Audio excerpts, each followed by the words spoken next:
Hi there, I'm Drew Badger, the world's #1 English fluency guide, and it is a pleasure to welcome you to another advanced listening practice lesson. Today I wanted to talk about actually a new book I've been reading. I try to read maybe like one or two books a week, and maybe get through the whole thing, but I tend to look for a whole bunch of interesting things I can find, and this is actually kind of an interesting segue in the video. I won't be talking about this specifically, but the actual idea about there's this guy on YouTube actually named Tai Lopez. If you've probably seen his videos, maybe you know who I'm talking about. He runs a lot of ads that say like, "Here in my garage, I've got this new Lamborghini here," and you've probably seen that video, and he talks about reading a book a day, although he doesn't actually physically read a book a day. Just something that's really important to remember for people that do think about getting information as a really great way of learning things. It's important to obviously get some good nuggets of information, some good pieces of information from books. And typically a book will only have, maybe one or two good ideas, and the rest of it's just kind of filler or fluff. These are words that just mean that something is maybe it's kind of there to maybe give a few examples, but it's not all that helpful. Really, like the kind of 20% of the book, or even less than that, that's the really helpful part. But the act of reading itself, actually getting a whole bunch of examples and going through the process of reading, is really important too. So if you are following that kind of advice of like, okay, I'm going to try to read a book a day, but just get a book summary from somebody else, really the information is important, but actually teaching yourself to read, especially in the case of a non-native speaker, if you want to learn the English language, you don't just want to get a few quick tips about a piece of information. You actually want to go through the language itself. So don't worry about trying to read a whole bunch of books really quickly. What you should be doing is trying to actually pick a book you're interested in, whatever that subject happens to be, and then you make sure you understand at least 80 to 90% of it. So that way, all the new information that you're getting, any new words and phrases, you can understand mostly from context, and maybe you'll have to look up a word or two, but it should be, again, something you understand most of already and something that's entertaining for you, whatever that happens to be. Anyway, since we're talking about books, I just thought I'd start with that little introduction.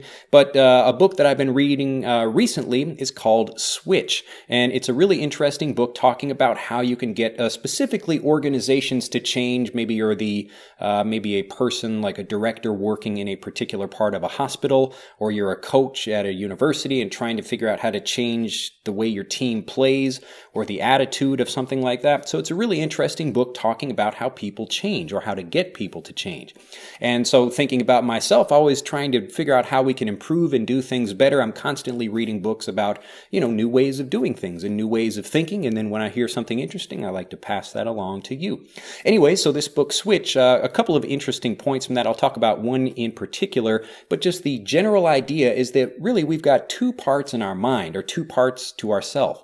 The first part is the elephant, and this is the emotionally huge, massive thing that's driven by the things that it wants and the things that it wants right now. And the other part of that is like the rider that sits on top of the elephant, and this is the more logical side, the side that's trying to control us and actually hopefully guide us to thinking about succeeding or doing things that will achieve success in the long term. So the elephant is very emotionally driven and wants to do things and achieve things now, like, ooh, look at that beautiful cake over there. I want to eat that cake right now. But the rider is sitting on the elephant and says, hey, if you eat that cake, maybe it might taste good right now, but if you're going to eat that cake, you're going to break your diet, that kind of thing. So we've got these two different forces in our minds, and they're pulling on us every day. Now, each of these forces also has a drawback, or a couple of drawbacks. So the elephant is very good about moving forward if it wants to do something, but it might not be taking us in the right direction. And the rider also can tend to overthink things too much. So if we have too much information, if there's too many things to think about, then the rider can get confused. The rider can think like, oh no, I don't know what to do anymore because I have too many options. A really good example of this is now, I was actually explaining, so I went to a wedding out here. A friend of mine got married here in Japan, a foreigner marrying a Japanese woman. And this is just an interesting thing about Japanese culture that you might not know about already if you know about it anyway. So one of the things that's big in Japan is when you go to an actual wedding, people typically give cash to the company, or to the couple, I should say, not the company. But people bring small envelopes and have maybe, like in American dollars, it might be like $200 or $300 worth of cash in that. So people typically in America, they would give like an actual present, or people would have an online or some kind of wedding registry at a store, which means like, hey, we're going to go to the store and we want a toaster and something else because we're moving into a new house. And then you can go online, look through the gift registry, pick a particular product or whatever that you'd like to get for the couple, and then you can buy them that thing. It's actually a really interesting system just for doing that. But in Japan, it's kind of a pain in the ass, or maybe I just see it that way because I'm a foreigner. But when you're giving that cash to people, then they have to give you back something that's about half the price of that thing, or the equivalent in cash of half of the value of that thing.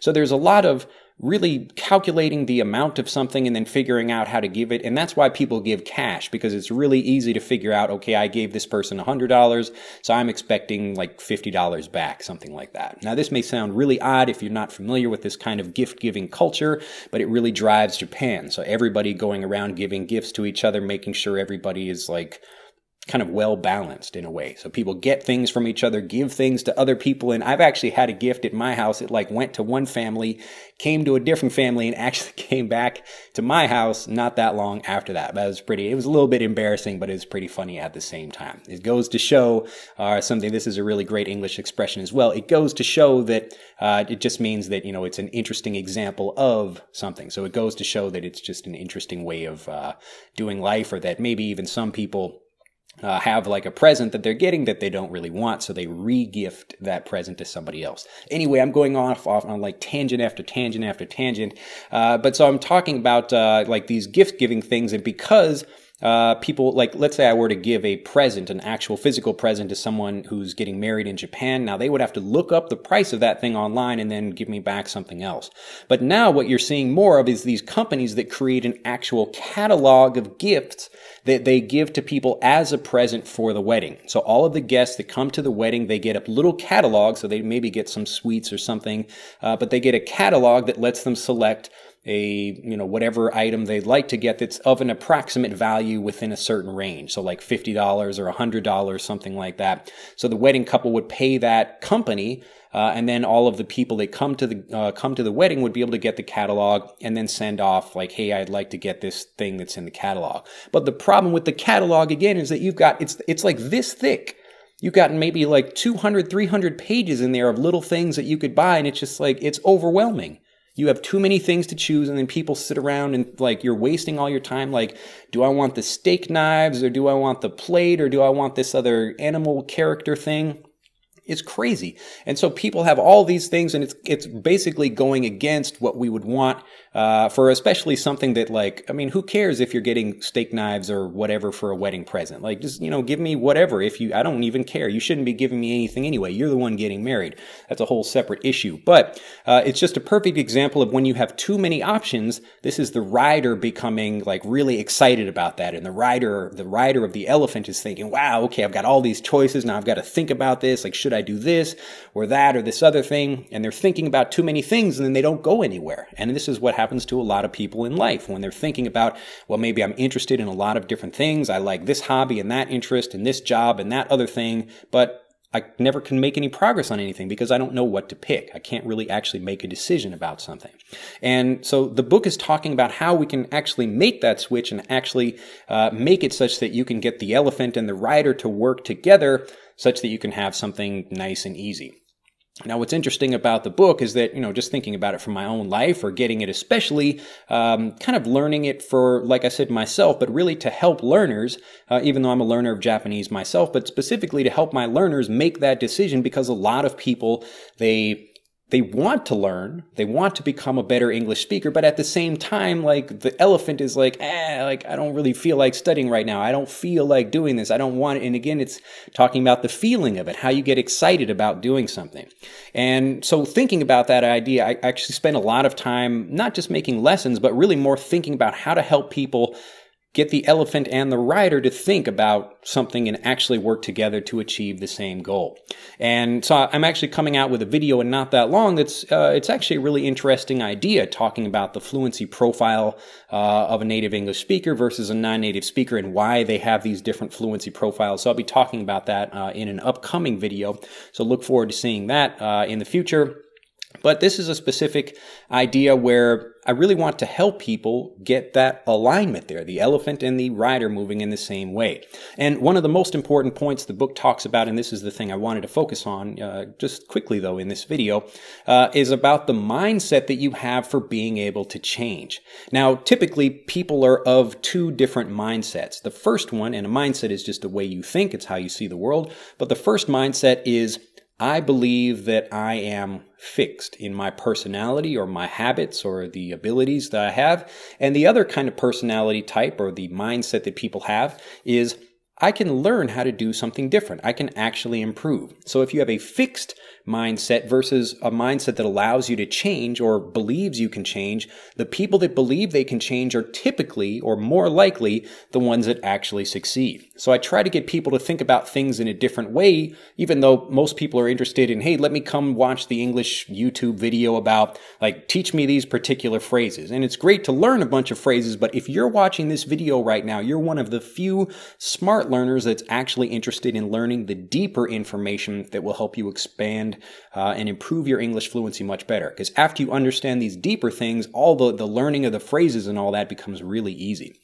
So anyway, hopefully I'm teaching you a few phrases as well, but this kind of thing, the way of thinking, this is a really important thing as far as improving your English. So when you're thinking about having the mindset of a fixed person, like, well, okay, I guess like I can't do that, like I can't learn a language, or I'm bad at math or other things like that, if first you can switch to being more of a person that can actually change their mindset or believe that they can do something, then you're much more likely to improve.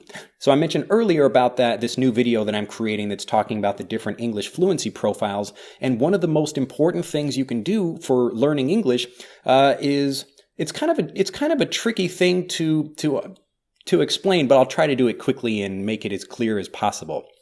So the first thing is that most non-native English speakers are learning the traditional way of getting fluent, which is basically preparing them for tests and not actually helping them do a lot of the things and develop a lot of the habits that are required to become a fluent speaker.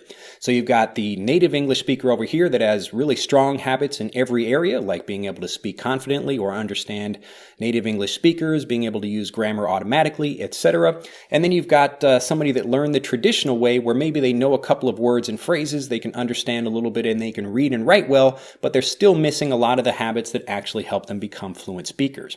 Now, because of that, you have a limited number of habits, and people have been trained in a way, so non-native speakers who are learning English have been trained, kind of the best way to put it is that like they've learned to only learn English in a particular way. So they read more books, or maybe they try to learn like a few more vocabulary words, something like that. But because they already know a whole bunch of those things, they don't notice much improvement. And this is the tricky thing here about motivating you to actually achieve fluency and want to do more. So you have to do something that gives you noticeable improvement in your English. And that's why I'm always trying to think of new strategies, new ways of improving, because if you don't see the improvement, you don't feel the improvement. And then you don't want to move on and you don't want to improve and you lose your motivation to study.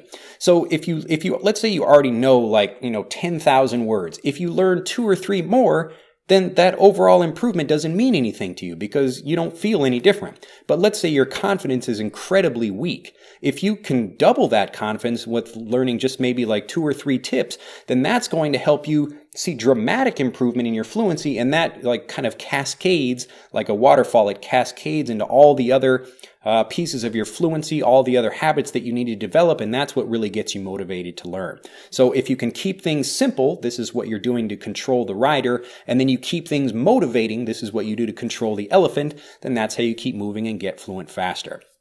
So if you're the kind of person that maybe you're thinking, gee, I probably can't get fluent, I don't really know how to do something, and it doesn't matter if it's not just for fluency, it's for anything else in life. But if you have an idea or a mindset about yourself that you think, well, I guess I can't do this or I'm stuck here doing that, you have to first understand that you really do have the ability to change. Because if you think about a baby, like a baby doesn't know how to be a professional basketball player or even a fluent English speaker of a particular language. So a baby is born and the baby has to learn how to do those things. So a baby learns how to fix a car as they get older, not like an actual baby, but as they grow, they're learning and developing things. And if you remember that idea that you weren't born with any of the skills you have now, you had to develop all those, then that means you can also take the skills that you have now and develop them even further, or even develop completely new habits and skills. And so that's what I'd like to encourage you to do. Think about the things that you're most struggling with and develop those, because those are the things that are going to get you fluent much faster. Because seeing the improvement or the difference between how you were before and how you are now is really it's really obvious, and that becomes more motivating for you. But if you try to do the things that you've already done to get fluent, like learning more words or buying yet another textbook when you've already got many, you've probably got too many bookshelves full of textbooks, and maybe even books that you've never even read, or maybe just open very quickly and don't look at them anymore. So focus on the things that are going to give you obvious improvement, that motivate you, and then that's going to be the thing that really helps you get fluent faster. Anyway, I'm already giving you too much information, I should say, but this is a book called Switch, a highly entertaining book. I guess I'll put a link in the description, or maybe I think there's actually an audio version of it you can probably find right here on YouTube. But if you look for that, it's just by Chip and Dan Heath. So it's a book called Switch. Anyway, have a fantastic day. If you have liked this video, do click that like button, and do be a kind person and share this video with a whole bunch of other people that are really trying to think about what can I do next to improve. This idea of focusing on your worst fluency habit, this is the thing that's really going to help you get fluent faster. Do like the video, again, share the video, and become a subscriber if you haven't already subscribed to the EnglishAnyone.com YouTube channel, and I will see you in the next video. Bye-bye.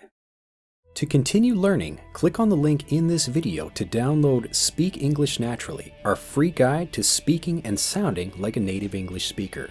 The guide reveals the 3 most important kinds of conversational English you must learn if you want to sound native, and will help you experience instant improvement in your fluency and speaking confidence.